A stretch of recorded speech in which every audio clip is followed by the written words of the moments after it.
Okay, look at this, my dear students.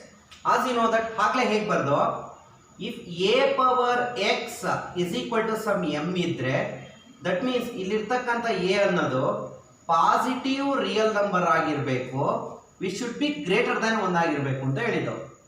If a power x is equal to m where a is positive real number greater than 1, sorry, other than 1 ಬಿಟ್ ಬೇರೆದೇನಾದರೂ ಆಗಿರ್ಬೋದು, but ಏನಾಗಿರಬೇಕು positive real number ಆಗಿರಬೇಕು. If a power x is equal to m that implies this x is equal to x ಏನಂತ ಬರೀಬಹುದು, x is equal to ಏನಾಗುತ್ತೆ ಹಾಗಾದ್ರೆ log m, ಈ base ಇಲ್ಲಿ ಹೋಗುತ್ತೆ, base a ಮಾಡ್ಬೋದಾ? ಅಥವಾ ಇನ್ ಸಿಂಪಲ್ ಆಗಿ ಇನ್ನೊಂದು ರೀತಿ ಹೇಳೋಣ, if a power x is equal to some y for example ಅನ್ಕೋಣ. ಇಲ್ಲಿರೋ ಬೇಸ್ ಅನ್ನೋದು ಏನಾಗಿರಬೇಕು ಪಾಸಿಟಿವ್ ರಿಯಲ್ ನಂಬರ್ ಆಗಿರಬೇಕು, ಅದರ್ ದ್ಯಾನ್ 1 ಆಗಿರಬೇಕು. If a power x is equal to y, then that implies this x is equal to x ಏನಂತ ಕರೆಯೋಣ log y to the base a, ಅಥವಾ ಇದನ್ನೇ ಹೇಗೆ ಬರೀಬಹುದು log y to the base a is equal to x. log y to the base a is equal to x. This is the definition of the logarithms ಅಂತ ಕರ್ಕೊಂಡಿದೀವಿ, ಹೌದಲ್ವಾ ಮಕ್ಕಳ? ಹಾಗಾದ್ರೆ ತುಂಬಾ important ಆಗಿ ನೀವು ಅರ್ಥ ಮಾಡ್ಕೋಬೇಕಾಗಿರೋದೇನು, ಎರಡು ಇಂಪಾರ್ಟೆಂಟ್ ಪಾಯಿಂಟ್. ಸಪೋಸ್ ಇದು ಹೀಗಿತ್ತು ಅನ್ಕೊಳ್ಳಿ, log m to the base a is some x ಅಂತ ಇತ್ತು ಅನ್ಕೊಳ್ಳಿ. ಈಗ ಲಾಗ್ ಫಾರ್ಮ್ ಅಲ್ಲಿ ಇದೆ, ಇನ್ನು ಇಂಡೆಕ್ಸ್ ಫಾರ್ಮ್ ಅಲ್ಲಿ ಬರೆಯೋದು ಹೇಗೆ, ಲಾಗ್ ಹೋಗ್ಬೇಕಾದ್ರೆ this become a power x is equal to m.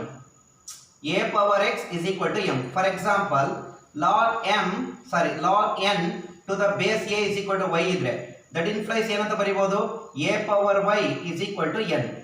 Suppose log mn to the base a is equal to some z ಇದ್ರೆ ಹೇಗೆ ಬರೀಬಹುದಾಗಾದ್ರೆ a power z is equal to mn ಬರ್ಕೋಬಹುದಾಗಾದ್ರೆ. ಇದು property. ಇಲ್ಲಿ a ಅನ್ನೋದು ಏನಾಗಿರುತ್ತೆ, a is a base. ಈ base ಯಾವಾಗಲೂ ಏನಾಗಿರಬೇಕು positive real number other than 1 ಆಗಿರಬೇಕು, ರೈಟ್? ನೆಗೆಟಿವ್ ಆಗಕೂಡದು, ರೈಟ್? ಸೊ ನೆಕ್ಸ್ಟ್ ಇಲ್ಲಿ ಪ್ರಾಪರ್ಟೀಸ್ ನ ಡಿಸ್ಕಸ್ ಮಾಡ್ಕೊಳ್ತಾ ಹೋಗೋಣ ಮಕ್ಕಳ. One by one property discuss ಮಾಡ್ತಾ ಹೋಗ್ತಾ ಇದ್ದೀನಿ, ಗಮನ ಇಟ್ಟು ಕೇಳಿಸ್ಕೋಬೇಕು.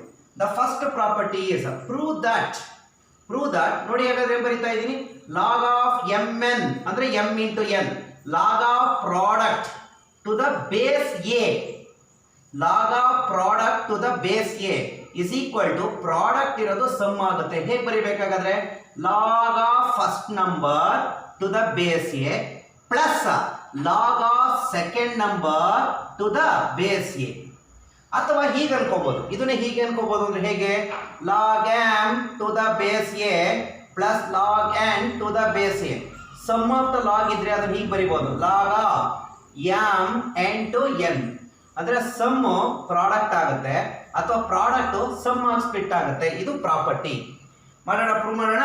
Prove that log of mn to the base a is equal to log m to the base a plus log n to the base a into ಇರೋದು sum ಆಗಿ convert ಆಗುತ್ತೆ. Prove ಮಾಡೋಣ ಹಾಗಾದ್ರೆ. ಓಕೆ, ಹೇಗೆ ಮಾಡಬೇಕು ಸರ್, ಗಮನ ಇಟ್ಟು ಕೇಳಿಸ್ಕೋಬೇಕು. First one ಅನ್ನು ತಗೋತಾ ಇದ್ದೀನಿ, ಲೆಟ್ ಫಸ್ಟ್ ಏನೇನು ಆಗಿದಾವೋ ತಗೊಂಡ್ಬಿಡೋಣ. ಫಸ್ಟ್ ಒನ್ ಏನಿದೆ, let log of mn to the base a. Okay, ಇಲ್ಲಿ ನೋಡಿ ಗಮನ ಇಟ್ಟು ಕೇಳಿಸ್ಕೋಬೇಕು, ತುಂಬಾ ನೀಟಾಗಿದೆ ಮಕ್ಕಳ, ತುಂಬಾ simple. Log of mn to the base a ನ ಸಮ್ x ಅಂತ ಇಟ್ಕೋಣ. ದಟ್ ಇನ್ಫ್ಲೈಸ್ ಲಾಗ್ ಫಾರ್ಮರ್ ಇಂದ ಇಂಡೆಕ್ಸ್ ಫಾರ್ಮಿಗೆ ಬರ್ಕೊಳ್ಳಿ. ಹೇಗೆ ಬರೀಬಹುದಾಗಾದ್ರೆ a power x is equal to ಏನು ಉಳ್ಕೊಳ್ಳುತ್ತೆ ನಮಗೆ m ಇಂಟು n. ಎರಡನೇದು ಏನಿದೆ ನೋಡಿ RHS ಅಲ್ಲಿ, log m to the base a ಈ ಸಮ್ y ಅಂತ ಇಟ್ಕೋಣ. ಅಗೇನ್ ಕನ್ವರ್ಟ್ ಮಾಡಿ ಏನಾಗುತ್ತೆ, that implies a power y is equal to m ಆಗುತ್ತಾ? ನೆಕ್ಸ್ಟ್ ಇನ್ನೊಂದಿದೆ, ಯಾವ್ದದು, log n to the base a is equal to some z ಅಂತ ಇಟ್ಕೋಣ. ದಟ್ ಇನ್ಫ್ಲೈಸ್ ಕನ್ವರ್ಟ್ ಮಾಡಿ ಏನಾಯ್ತು, a power z is equal to n. ನೋಡಿ, prove ಮಾಡಬೇಕಾದ್ರೆ ಹುಷಾರಾಗಿರ್ಬೇಕು, ಹೇಗೆ ಮಾಡ್ಕೋಬೇಕು, ಎಲ್ಲದಕ್ಕೂ ಹೀಗೆ ಪ್ರೂವ್ ಮಾಡ್ಕೊಳ್ತಾ ಹೋಗೋದು. Prove that log of mn to the base a is equal to ಏನಾಗುತ್ತೆ, log m to the base a into ಇರೋದು ಏನಾಗಬೇಕು plus log n to the base a. ಇಲ್ಲಿರೋದನ್ನ x ಅಂತ ಇಟ್ಕೊಂಡೆ, ಇದನ್ನ y ಅಂತ ಇಟ್ಕೋಬೇಕು, ಇದನ್ನ z ಅಂತ ಇಟ್ಕೋಬೇಕು. x ಅಂತ ಇಟ್ಕೊಂಡಾಗ ಏನಾಗುತ್ತೆ, a ಪವರ್ x mn ಆಯ್ತು, a ಪವರ್ y m ಆಯ್ತು, a ಪವರ್ z n ಆಯ್ತು. ಲಾಗ್ ರಿಮೂವ್ ಆಗ್ತಾ ಇದೆ ಅಂದ್ರೆ ಇಂಡೆಕ್ಸ್ ಫಾರ್ಮ್ ಅಲ್ಲಿ ಬರ್ಕೋತಾ ಇದೀನಿ ಅಂತ. ನಾವು ಇದಾದ ಮೇಲೆ ಕನ್ಸಿಡರ್, ಏನನ್ನು ಕನ್ಸಿಡರ್ ಮಾಡ್ಬೇಕು ಸರ್? ಇಲ್ಲಿ ದೊಡ್ಡದು ಏನಿದೆ ಎಲ್ ಎಚ್ ಎಸ್ ಪ್ರಾಪರ್ಟಿ ಇದೆ ತಾನೆ, ತಗೊಳ್ಳೋಣ ಅದನ್ನು. ಏನು ತಗೊಳ್ಳೋಣ ಹಾಗಾದ್ರೆ? Let a power x is equal to m into n. A power x is equal to m ಅಂದ್ರೆ ಏನಿದೆ ಮಕ್ಕಳ? M is nothing but a power y into n is nothing but what? A power z. ಯೋಚನೆ ಮಾಡಿ, a power x is equal to when bases are same power can be added. ಏನಾಯ್ತು ಹಾಗಾದ್ರೆ? A power y plus z. ಎರಡು ಕಡೆ same base ಇದೆ, cancel ಆಗಿ ಏನು ಉಳ್ಕೊಳ್ಳುತ್ತೆ? X is equal to y plus z. ಹೌದಾ? ಓಕೆ, ಹಾಗಾದ್ರೆ ಎಕ್ಸ್ ಗೆ ವ್ಯಾಲ್ಯೂ ಬರಿಬೇಕು. ಏನು ಎಕ್ಸ್ ಅಂದ್ರೆ ಏನು? ಇಲ್ಲಿದೆ ನೋಡಿ. ಎಕ್ಸ್ ಅಂದ್ರೆ ಏನು ಅಂತ ತಗೊಂಡಿದೀವಿ? Log of m n to the base a is equal to y ಅಂದ್ರೆ ಏನು ಇಟ್ಕೊಂಡಿದೀವಿ ನೋಡಿ? ವೈ ಅಂದ್ರೆ log m to the base a, ಮತ್ತೆ ಏನಿದೆ ಪ್ಲಸ್ ಝೆಡ್ ಅಂದ್ರೆ ಏನಂತ ಇಟ್ಕೊಂಡಿದೀವಿ? Log n to the base a. ಹಾಗಾದ್ರೆ ಪ್ರೂವ್ ಮಾಡಿದ್ರೆ ನೋಡಿ, log of m n to the base a is equal to log m to the base a plus log n to the base A. ಹಾಕ್ಬೋದಾ ಮಕ್ಕಳ? ಇನ್ನೊಂದ್ಸಲಿ ನೋಡ್ಕೊಳ್ಳಿ ಪ್ರಾಪರ್ಟಿನ, ಬೇಕಾದ್ರೆ ಇನ್ನೊಂದ್ಸಲಿ ನೋಡ್ಕೊಳ್ಳಿ, ನೀಟಾಗಿ ಮಾಡೋಣ. ಹೇಗೆ ಮಾಡಬೇಕು? ಪ್ರಾಪರ್ಟಿ ಓದ್ಕೊಳ್ಳಿ. ಏನಂತ ಇದೆ? Prove that log of m n is equal to log of m n to the base a is equal to log m to the base a plus log n to the base a. ಇದನ್ನು ಉಲ್ಟನೂ ಬರೀಬಹುದು. Log m to base a plus log n to base a is equal to log of m into n base a ಆಗುತ್ತೆ. ಇಲ್ಲಿ ಬರ್ದಿದ್ದೀನಿ ನೋಡಿ. Okay, ಹೇಗೆ prove ಮಾಡ್ಬೇಕು ಮಕ್ಕಳ? ಒಂದೊಂದೇ ತಗೊಳ್ಳೋಣ. ಸೊ ಇದನ್ನ ಎಕ್ಸ್ ಅಂತ ಇಟ್ಕೋಣ, ಇದನ್ನ ವೈ ಅಂತ ಇಟ್ಕೊಳ್ಳಿ, ಇದನ್ನ ಝೆಡ್ ಅಂತ ಇಟ್ಕೋಣ. ಹೇಳಿ ಏನಾಯ್ತು ಹಾಗಾದ್ರೆ? ಲೆಟ್ ನೀಟಾಗಿ ಬರ್ಕೋಣ. Log of m n to the base a is some x ಅಂತ ಇಟ್ಕೊಳ್ಳಿ. ದಟ್ ಇಂಪ್ಲೈಸ್ ಲಾಗ್ ಫಾರ್ಮ್ ಅಲ್ಲಿ ಇರೋದನ್ನ ಇಂಡೆಕ್ಸ್ ಫಾರ್ಮ್ ಅಲ್ಲಿ ಬರೀಬೇಕು. ಹೇಗೆ ಹೋಗುತ್ತೆ? ಇದು ಎ ಇಲ್ಲಿ ಹೋಗುತ್ತೆ, ಬೇಸ್ ಆಗುತ್ತೆ ಅಂದ್ರೆ ಏನಾಯ್ತು? ಎ ಪವರ್ ಎಕ್ಸ್ ಆಯ್ತು. ಉಳ್ಕೊಳ್ಳೋದು ಏನಾಗುತ್ತೆ? M n. ಸೊ ಹಾಗಾದ್ರೆ ಇಂಡೆಕ್ಸ್ ಫಾರ್ಮ್ ಕನ್ವರ್ಟ್ ಆಗ್ತಿದಂಗೆ ಲಾಗ್ ಹೊರಟೋಗುತ್ತೆ, ರೈಟ್? ನೆಕ್ಸ್ಟ್ ಹಾಗೆ ಏನು ಬರೆಯೋಣ ಹಾಗಾದ್ರೆ? Next one log m to the base a is equal to some y that implies. ಅದೇ ರೀತಿ ಏನಾಗುತ್ತೆ? That implies what? A power y is equal to m. ಇನ್ನೊಂದಿದೆ, ಯಾವ್ದದು? Log n to the base a is some z that implies. Convert ಮಾಡಿ ಏನಾಯ್ತು? So that become what? A power z is equal to n. Consider L H S part. ಮಕ್ಕಳ L H S part ಇದೆ ತಾನೆ? ಇದು ಏನಾಯ್ತು ಈಗ? That become what? This one ಅಂದ್ರೆ ಏನಾಯ್ತು? A power x is equal to m into n. ಹಾಗೆ ನೋಡಿ, a power x is equal to m ಅಂದ್ರೆ ಏನ್ ಮಕ್ಕಳ? ಎಂ ಅಂದ್ರೆ ನೋಡಿ ಏನಿದೆ? M is nothing but a power y into n is nothing but a power z. ಹಾಗೆ ಅರ್ಥ ಮಾಡ್ಕೊಳ್ಳಿ. A power x is equal to when bases are same power can be added. That means a power y plus z. ಎರಡು ಕಡೆ base cancel ಆದ್ರೆ powers are equal. X is equal to y plus z ಆಯಿತು. ಹಾಗಾದ್ರೆ ಹೇಗೆ ಬರೆಯೋದು? ವಾಪಸ್ ಬರೆಯೋಣ. X ಅಂದ್ರೆ ಇದು, ವೈ ಅಂದ್ರೆ ಇದು, ಝೆಡ್ ಅಂದ್ರೆ ಇದು. ಸಬ್ಸ್ಟಿಟ್ಯೂಷನ್ ಮಾಡಿ. ಎಕ್ಸ್ ಜಾಗದಲ್ಲಿ ಏನು ಬರೀಬಹುದು? Log of m n to the base a is equal to y ಅಂದ್ರೆ log m to the base a plus z ಅಂದ್ರೆ log n to the base a. So therefore log of product is equal to sum of the log. ಅರ್ಥ ಆಯ್ತಾ? ಹಾಗಾದ್ರೆ ಹೇಗೆ ಹಿಂಗ್ generalise ಮಾಡ್ತಾ ಇದ್ದೀನಿ. Log of suppose p q r s ಅಂತ ಇತ್ತು ಟು ದ ಬೇಸ್ ಎ. ಇಲ್ಲಿ ನೋಡಿ ಇಂಟು ಇರೋದ್ರಿಂದ ಇಂಟು ಏನಾಗಿ ಕನ್ವರ್ಟ್ ಆಗಬೇಕು? ಸಮ್ ಆಗಿ ಕನ್ವರ್ಟ್ ಆಗಬೇಕು. ಸಮ್ ಅಂದ್ರೆ ಪ್ಲಸ್. ಹೇಗೆ ಬರೀಬಹುದು ಹಾಗಾದ್ರೆ ಇದನ್ನ? This can be taken as log of first number p to the base a plus second number log of q to the base a plus log of r to the base a plus log of s to the base a. Okay, ಅಥವಾ ಇದು ಹಿಂಗೆ ಇತ್ತು ಅನ್ಕೊಳ್ಳಿ. Log p to the base a plus log q to the base a plus log r to the base A ಇದೆ. Plus ಇದೆ ತಾನೆ ಹಾಗಾದ್ರೆ? So ಹಾಗಾದ್ರೆ ಪ್ಲಸ್ ಇರೋದು ಇಂಟು ಆಗಿ ಕನ್ವರ್ಟ್ ಆಗಬೇಕು. ಸೊ ಏನಾಯ್ತು ಹಾಗಾದ್ರೆ? Log of p q r to the base a. This the first property of logarithm. ಅಂದ್ರೆ ಪ್ರಾಡಕ್ಟ್ ಸಮ್ ಆಗಿ ಕನ್ವರ್ಟ್ ಆಗುತ್ತೆ. ಎರಡನೇ ಪ್ರಾಪರ್ಟಿ ಏನು? Prove that. Look at the second property ಒಂದು ಎಕ್ಸಾಂಪಲ್ ಕೇಳ್ತಾರೆ ಕಣ್ರೋ, ಪ್ರೂವ್ ಮಾಡೋದಕ್ಕೆ ಅರ್ಥ ಮಾಡ್ಕೋಬೇಕು ಮಕ್ಕಳ. Okay, the second one is log of quotient. ನೋಡಿ, log of product sum of the log ಆಯಿತು.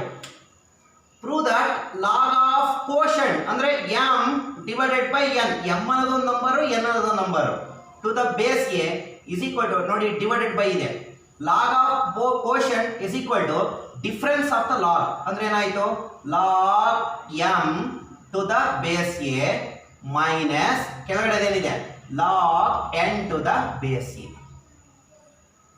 ಓಕೆ ಸಪೋಸ್ ಹೀಗಿತ್ತು ಅನ್ಕೊಳ್ಳಿ ಇದನ್ನೇ ವಾಟ್ ಪಾಸ್ ಏನ್ ಬರೆಯೋಣ log m to base a minus log n to base a difference ಇರೋದು ಕೋಶಂಟ್ ಆಗುತ್ತೆ ಅಂದ್ರೆ log of m divided by n to the base a. ಇದು ಪ್ರಾಪರ್ಟಿ ಪ್ರೂವ್ ಮಾಡೋಣ. ಹಾಗಾದ್ರೆ ಆಗ್ಲೇ ಮಾಡಿದ್ವಲ್ಲ ಸೇಮ್ ಪ್ರೊಸೀಜರ್ ನ ಇಲ್ಲಿ ಫಾಲೋ ಅಪ್ ಮಾಡೋಣ ಮಕ್ಕಳ.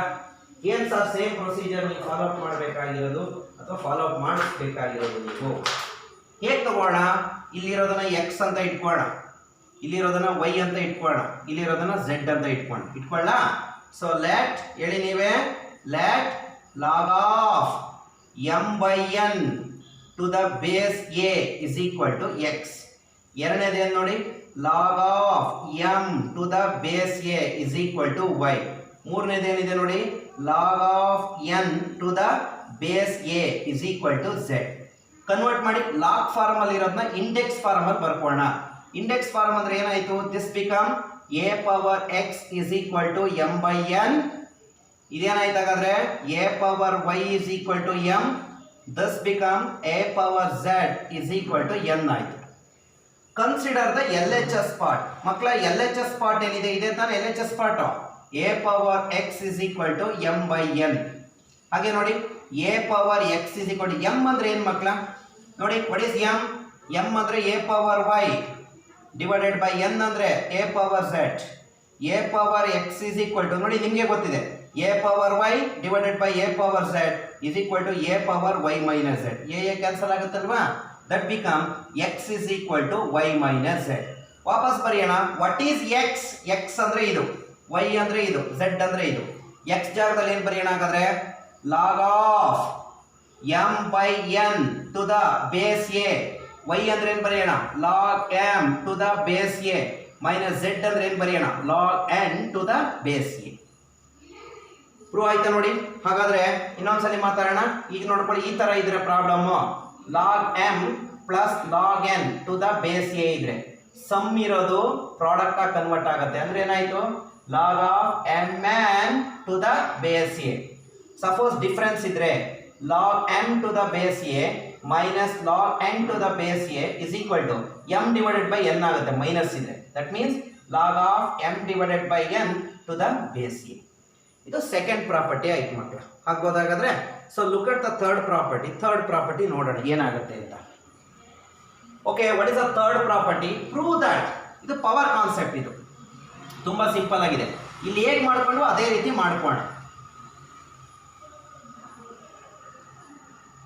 Okay, look at this. Prove that ಇಲ್ಲಿ ನೋಡಿ log m power n to the base a. m ಗೆ ಪವರ್ n ಇದೆ. ಪ್ರಾಪರ್ಟಿ ಏನಾಗುತ್ತೆ ಪವರ್ ಕಮ್ಸ್ ಹಿಯರ್ ಪವರ್ ಇಲ್ಲಿ ಬರುತ್ತೆ. log m power n is equal to n into log n ಈಚೆಗೆ ಬಂತು n into log ಏನು ಉಳ್ಕೊತು m to the base a. Prove ಮಾಡೋಣ ಹಾಗಾದ್ರೆ. ಹೇಗೆ ಪ್ರೂವ್ ಮಾಡ್ಬೇಕು ಸರ್. ಇಲ್ಲಿರೋದನ್ನ ಎಕ್ಸ್ ಅಂತ ಇಟ್ಕೋಣ ಇಲ್ಲಿರೋ ಲಾಗ್ನ ವೈ ಅಂತ ಇಟ್ಕೋಣ. ಹಾಗೆ ಮಾಡಿದ್ವಲ್ಲ ಲೆಟ್ ಎಡಿಪೈ ಏನ್ ಬರೆಯೋಣ log m power n is equal to a. Log m power n to the base a is equal to some x. ಇನ್ನೊಂದು ಆಗಿದೆ ಏನಿದೆ ಅಲ್ಲಿ log m to the base a is equal to y. Convert ಮಾಡಿ ಏನಾಗುತ್ತೆ index form ಅಲ್ಲಿ. So that become a power x is equal to m power n. Next ಇಲ್ಲೇನಾಯ್ತು a power y is equal to m. Consider the LHS part ಮಕ್ಕಳ. Consider LHS part. LHS part ಏನಿದೆ ಇದೆ ತಾನೆ a power x is equal to m power n. So that become a power x is equal to m ಅಂದ್ರೆ ಏನು ಬರೆಯೋಣ m ಜಾಗದಲ್ಲಿ a power y whole power n. Right? That become a power x is equal to a power y into n ಅಂದ್ರೆ ny ಅಥವಾ yn ಎರಡು ಕಡೆ ಹೋಗುತ್ತಾ ಇದು ಉಳ್ಕೊಳ್ಳೋದೇನೋ x is equal to n into y. ಹಾಗಾದ್ರೆ ವಾಪಸ್ ಬರೆಯೋಣ ಮಕ್ಕಳ. x ಅಂದ್ರೆ ಏನು x ಜಾಗದಲ್ಲಿ ಏನಿದೆ log m power n to the base a is equal to n ಹಾಗೆ ಬರ್ಕೋಬೇಕು into y ಅಂದ್ರೆ ಏನಾಯ್ತು log m to the base a. Prove ಆಯ್ತಲ್ವಾ. ಇದ್ರ ಪ್ರಾಪರ್ಟಿ ಏನು, ಯಾವುದೋ ಒಂದು ಲಾಗ್ ಇರುತ್ತೆ, log of sum m power 5 ಇದೆ ಅನ್ಕೊಳ್ಳಿ, ಟು ದ ಬೇಸ್ 3 ಇದೆ ಅನ್ಕೊಳ್ಳಿ. ಈ ಪವರ್ ಇಲ್ಲಿಗೆ ಬರುತ್ತೆ ಅಷ್ಟೇ. ಏನಾಯ್ತು, 5 into log m to the base 3. ವಾಪಸ್ಸು ಈಗ ಹೀಗಿದೆ, ಈ ಪವರ್ನ ಮತ್ತೆ ಮೇಲ್ಗಡೆ ಕರ್ಕೊಂಡು ಹೋಗ್ಬೋದು. ಮೇಲ್ಗಡೆ ಕರ್ಕೊಂಡು ಹೋದ್ರೆ ಏನಾಯ್ತು, log m power 5 to the base 3 ಆಯ್ತು. This the property, right. ಇದು ಪವರ್ ಪ್ರಾಪರ್ಟಿ ಆಯ್ತು. ನೆಕ್ಸ್ಟ್ ಇನ್ನೊಂದು ಪ್ರಾಪರ್ಟಿ ಇದೆ, ಪ್ರೂವ್ ಮಾಡೋಣ ಮಕ್ಕಳ. ಇನ್ನೊಂದು ಪ್ರಾಪರ್ಟಿ ವೆರಿ ವೆರಿ ಇಂಪಾರ್ಟೆಂಟ್. ಆ ಪ್ರಾಪರ್ಟಿನ ಚೇಂಜ್ ಆಫ್ ಬೇಸ್ ಪ್ರಾಪರ್ಟಿ ಅಂತ ಕರೀತೀವಿ. ಏನಂತ ಕರೆಯೋಣ, ಚೇಂಜ್ ಆಫ್ ಬೇಸ್ ಪ್ರಾಪರ್ಟಿ. ಏನ್ sir change of base property ಅಂದ್ರೆ ಅರ್ಥ ಮಾಡ್ಕೊಳ್ಳಿ. ಪ್ರೂವ್ ದಟ್ ಮಕ್ಕಳ, log m to the base n ಇದೆ ಅನ್ಕೊಳ್ಳಿ. ನಂಬರ್ ಯಾವುದು ಎಂ, ಬೇಸ್ ಯಾವುದು ಎನ್. ಈಗ we have to change of base property. ಇಲ್ಲಿ ಬರೀತಾ ಇದ್ದೀವಿ, change of base property. Okay, ಈಗ ಬೇಸ್ ಎನ್ ಇದೆ ಅಲ್ವಾ, ನನಗೆ we need to change for the base a. Base n ಬದಲು ಏನಾಗಿ ಮಾಡ್ಕೋಬೇಕು, ಎ. ಹೇಗಾಗುತ್ತೆ ಅವಾಗ, log m to the base a divided by, ಹಾಗೆ ಹೇಳಿ, log n to the base a. Suppose ಹೀಗಿದೆ ಅನ್ಕೊಳ್ಳಿ, log a to the base b ಇದೆ ಅನ್ಕೊಳ್ಳಿ. ಬೇಸ್ನ 5 ಆಗಿ ಕನ್ವರ್ಟ್ ಮಾಡಬೇಕು. ಏನಾಗಿ ಕನ್ವರ್ಟ್ ಮಾಡಬೇಕು, 5. ಏನಾಯ್ತು ಹಾಗಾದ್ರೆ, log a to the base 5 divided by log b to the base 5. Suppose ಇದನ್ನೇ ಬೇಸ್ 3 ಆಗಿ ಬರೀಬೇಕು. ಹೇಗೆ ಬರೀಬೇಕು, log a to the base 3 divided by log b to the base 3. ಇದನ್ನೇ ಬೇಸ್ 10 ಆಗಿ ಬರೀಬೇಕು. ಹೇಗೆ ಬರೆಯೋಣ, log a to the base 10 divided by log b to the base 10. ಇದನ್ನ ಚೇಂಜ್ ಆಫ್ ಬೇಸ್ ಪ್ರಾಪರ್ಟಿ ಅಂತ ಕರಿತೀವಿ. What we call it as change of base property. Prove ಮಾಡೋಣ ಮಕ್ಕಳ. ಯಾವ ಬೇಸಿಗೆ ಬೇಕಾದ್ರೂ ಚೇಂಜ್ ಮಾಡ್ಕೋಬಹುದು. ಬಟ್ ಈಗ ನನಗೆ ಕೊಟ್ಟಿರೋ ಪ್ರಾಬ್ಲಮ್ ಅಲ್ಲಿ ಇಲ್ಲಿ ಬೇಸ್ ಎನ್ ಇತ್ತು, ಬಟ್ ಬೇಸ್ ಇಲ್ಲಿ ಏನಾಯ್ತು, ಎ ಆಯ್ತು. So change the base to a. ಹೇಗೆ ಪ್ರೂವ್ ಮಾಡೋಣ ಸರ್, ಇದನ್ನ ಎಕ್ಸ್ ಅಂತ ಇಟ್ಕೋಣ ಮಾಮೂಲ್, ಇದನ್ನ ವೈ, ಇದನ್ನ ಝೆಡ್ ಅಂತ ಇಟ್ಕೋಣ. ಹೇಳಿ ನೋಡೋಣ ಹೇಗೆ ಮಾಡಬೇಕು. Let log m to the base n is equal to a. Sorry, that is X ಅಂತ ಇಟ್ಕೊಂಡು ಮಾಮೂಲು ತಗೋತೀವಲ್ಲ ಎಕ್ಸ್. ದಟ್ ಇಂಪ್ಲೈಸ್, ಹಾಗೆ ಬರೆಯೋಣ. ಏನಾಯ್ತು, n power x is equal to m ಆಯ್ತು ಮಕ್ಕಳ. ಎರಡನೇದೇನಿದೆ ನೋಡಿ, log m to the base a is equal to y. That implies a power y is equal to m ಆಯ್ತು. ನೆಕ್ಸ್ಟ್ ಏನಾಯ್ತು ನೋಡಿ, log n to the base a is equal to z. That implies a power z is equal to n ಆಯ್ತು. ಒಪ್ಪತ್ತೀರಾ ಹಾಗಾದ್ರೆ, ಒಪ್ಪತ್ತೀರನ್ರೋ. So ಹಾಗಾದ್ರೆ ಈಗ prove ಮಾಡ್ತಾ ಹೋಗೋಣ. ಹೇಗೆ ಪ್ರೂವ್ ಮಾಡೋಣ, ಎಲ್ ಎಚ್ ಎಸ್ ಪಾರ್ಟ್ ಇಂದು ಇಂಡೆಕ್ಸ್ ಫಾರಮ್ ತಗೋಣ. ಏನ್ ತಗೋಣ, consider L H S part ಇಂದ ಏನಿದೆ, n power x is equal to m. ಹಾಗೆ ಇಲ್ಲಿ n ಅಂದ್ರೆ ಏನ್ ಬರೆಯೋಣ ನೋಡ್ಕೋಬೇಕು. n ಅಂದ್ರೆ a ಪವರ್ z. n ಜಾಗದಲ್ಲಿ ಏನು ಬರೀಬೇಕು, a power z whole power x is equal to m ಅಂದ್ರೆ ಏನು ಬರೆಯೋಣ, ಎ ಪವರ್ ವೈ. ಇದೀಗ ಆಯ್ತಾ, ಎ ಪವರ್ ಎಕ್ಸ್ ಝೆಡ್ ಅಥವಾ z x is equal to a power y. A cancel ಆಯ್ತಾ, ಎ ಕ್ಯಾನ್ಸಲ್ ಆದ್ರೆ ಏನು ಉಳಿತು, z x is equal to y ಆಯಿತು. I want x is equal to y by z ಆಯ್ತು ನೋಡಿ. Cross multiply ಮಾಡ್ತೀನಿ, y by z. X ಅಂದ್ರೆ ಏನು ಬರೆಯೋಣ, X means log m to the base n is equal to y ಅಂದ್ರೆ ಏನಾಯ್ತು, log m to the base a. ಹಾಗೆ ನೋಡ್ಬೇಕು, ಡಿವೈಡೆಡ್ ಬೈ n ಅಂದ್ರೆ ಏನಾಯ್ತು, log n to the base a. ಇದನ್ನ ಚೇಂಜ್ ಆಫ್ ಬೇಸ್ ಪ್ರಾಪರ್ಟಿ ಅಂತ ಕರಿತೀವಿ. What we call it as change of base property. ಇದು ಅರ್ಥ ಆಯ್ತಾ ಹಾಗಾದ್ರೆ. ಈಗ ಇದು ಅರ್ಥ ಆಗಿದ್ರೆ ಮಕ್ಕಳ, ಇದರಿಂದ ಒಂದು ಕರೋಲರಿ ಮಾಡ್ತೀವಿ. ಏನ್ ಕರೋಲರಿ, ತುಂಬಾ ಸಿಂಪಲ್. ರೆಸಿಪ್ರೋಕಲ್ ಪ್ರಾಪರ್ಟಿ ಮಾಡೋಣ. ಯಾವ ಪ್ರಾಪರ್ಟಿ, ರೆಸಿಪ್ರೋಕಲ್ ಪ್ರಾಪರ್ಟಿ ನೋಡ್ಕೋಬೇಕು. ಏನ್ ಸರ್ ರೆಸಿಪ್ರೋಕಲ್ ಪ್ರಾಪರ್ಟಿ ಅಂದ್ರೆ ಹೀಗಿದೆ ಅನ್ಕೊಳ್ಳಿ. For example, log a to the base b ಇದೆ. Log a to the base b, change the base to b. Change the base to b. Base ನ b ನಲ್ಲೇ ಇದೆ, change ಮಾಡೋದೇನು ಬೇಕಾಗಿಲ್ಲ. Suppose change the base to a, base ನ a ಗೆ change ಮಾಡೋಣ. ಏನಾಗುತ್ತೆ ಅವಾಗ, ಗಮನ ಕೊಡಿ. ಏನಾಯ್ತು, log a to the base a divided by log b to the base a. Log a to base a ಅಂದ್ರೆ logarithm of a number to the same base is equal to 1. ಹೌದಾ? ಅವಾಗ ಏನಾಗುತ್ತೆ 1 divided by log b to base a. ಇದನ್ನ reciprocal property ಅಂತ ಕರಿತೀವಿ ಮಕ್ಕಳು. ಏನ್ property? Reciprocal property. ಹೇಗಯ್ಯ ರೆಸಿಪ್ರೋಕಲ್ ಪ್ರಾಪರ್ಟಿ ಹೇಳ್ತಾ ಇದೆಯಾ? ಸಿಂಪಲ್ ನೋಡಿ, ನಾನು ಹೇಳ್ಕೊಡ್ತೀನಿ ನೋಡಿ. Log a to base b reciprocal ಅಂದ್ರೆ 1 ಬೈ ಅಲ್ವಾ? ಎ ಟು ಬಿ ಇರೋದನ್ನ ಬಿ ಟು ಎ ಆಗುತ್ತೆ ಅಷ್ಟೇ. ಏನಾಗುತ್ತೆ? Log b to the base a. Suppose ಹೀಗಿದೆ ಅನ್ಕೊಳ್ಳಿ, log m to base n ಇದೆ. ರೆಸಿಪ್ರೋಕಲ್ ಪ್ರಾಪರ್ಟಿ ಏನಾಗುತ್ತೆ? 1 by log m n interchange ಆಗುತ್ತೆ n to base n. Okay, ಈಗ ವಾಪಸ್ಸು ಇದನ್ನ 1 ಬೈ ಇರೋದನ್ನ ಹೇಗೆ ಬರೀಬಹುದು? ವಾಪಸ್ಸು ಲಾಗ್ ನಂಬರ್ ಇಂಟರ್ಚೇಂಜ್ ಆಗುತ್ತೆ a to base b. 1 by ಇರೋದನ್ನ ಇಂಟರ್ಚೇಂಜ್ ಆದ್ರೆ log m to base n. These are the very important properties associated with the logarithms. Understand my point? Very good.